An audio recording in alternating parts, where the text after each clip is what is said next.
Assalamu alaikum wa rahmatullahi wa barakatuh. Today we're going to talk about purpose. So let's get started.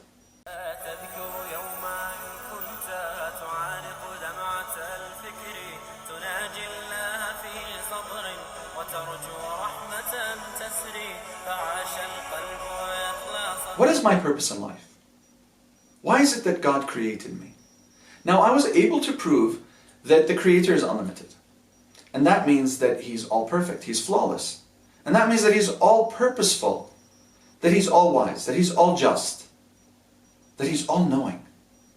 And therefore, when He created me for a purpose.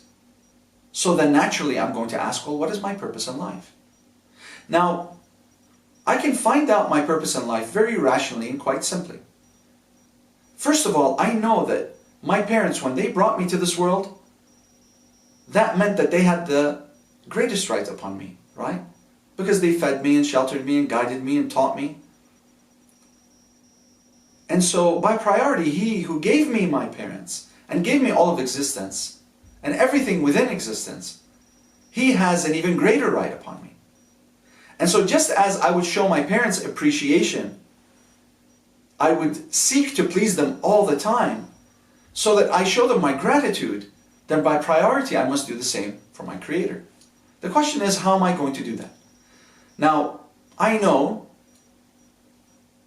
when my parents do good and I emulate their good actions, that makes them happy, right? So I know then that if I look towards my Creator and see how He treats His creations and I emulate Him, then surely that would make Him proud of me and that would make Him feel happy.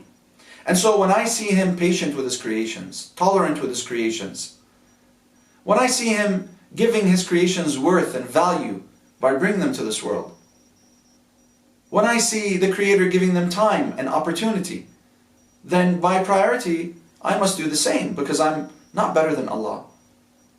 And therefore when I emulate Him and treat creations, everything from the environment to other human beings and animals as well, the way that He treats them, then surely that would make Him happy, and that would be a great show of appreciation. And I know for a fact that the more I appreciate His creations and I appreciate everything within this universe, that's going to bring me closer and closer to my Creator. Just like if one of my children was to treat me better than the other child. So they would do more things, show more gratitude, act with more obedience towards me, then I would appreciate them more because they appreciated me more. I would even go out of my way to please them, right? Even get them gifts. While the other child, I'll say, well, unfortunately, he didn't appreciate me as much as the other child. So one will be more endeared to me than the other. And the same applies to the Creator Himself by priority. Because if I seek to please Allah, the more I seek to please Him, the more endeared I will be to Him. And the greater the reward will be from Him as well. Now, based on that then, I understand that, I understand my primary purpose in life is to show Him gratitude and appreciation. That is my greatest purpose.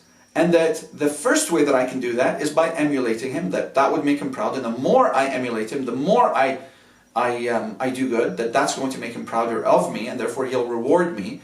And that as well, I know that if I want, for example, to make my parents pleased, one of the things that I'll do is I'll ask them, what pleases you?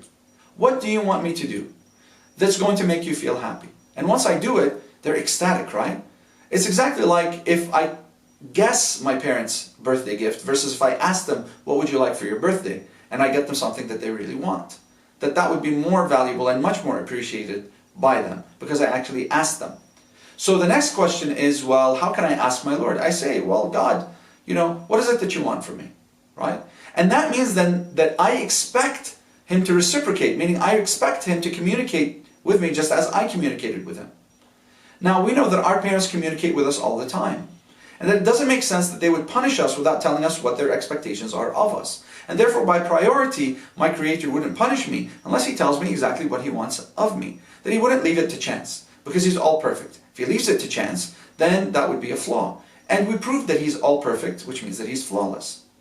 Also, that means then that just like I would ask my friends to meet me at a location, I would text them, PM them, call them, that my creator would also have to communicate with me. Just like an educational system would provide a manual, a textbook for its students in classwork, then by priority, the creator who gave us the ability to rationalize and to know the importance of a message, that he himself would also message me, text me, Facebook me, Instagram me, that he has to communicate with me somehow. So the question is, how do I know what is truly his message? How can I decipher which is his versus which isn't? We'll talk about that in the next clip. Until then, Assalamu alaikum wa rahmatullahi wa barakatuh.